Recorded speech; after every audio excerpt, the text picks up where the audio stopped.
എന്നോടൊരു വലിയ മനസ്സലിവ് ദൈവം കാണിച്ചു. ചെയ്തു കൂട്ടിയ പാപങ്ങൾ, പുറത്തു പറയാൻ പറ്റാത്ത പാപങ്ങൾ, കേട്ടാൽ അറത്തുപോകുന്ന പാപങ്ങൾ, മനസാക്ഷിയെ നടുക്കുന്ന പാപങ്ങൾ, ഇതൊക്കെ മുൻകഴിഞ്ഞ കാലങ്ങളിൽ ചെയ്തു കൂട്ടിയത് ശിക്ഷിക്കാതെ വിട്ടെങ്കിൽ അതിന്റെ പുറകിൽ ഒറ്റ കാരണമേ ഉള്ളൂ. അത് ദൈവത്തിന്റെ മനസ്സലിവാണ്.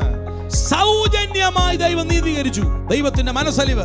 രണ്ടാമത്തെ വിഷയം രക്തം മൂലം പ്രായശ്ചിത്തം. മൂന്നാമത്തെ വിഷയം യേശുവിനെ പരസ്യമായി നിർത്തി. നാലാമത്തെ വിഷയം മുൻകഴിഞ്ഞ പാപങ്ങളെ ശിക്ഷിക്കാതെ വിട്ടു.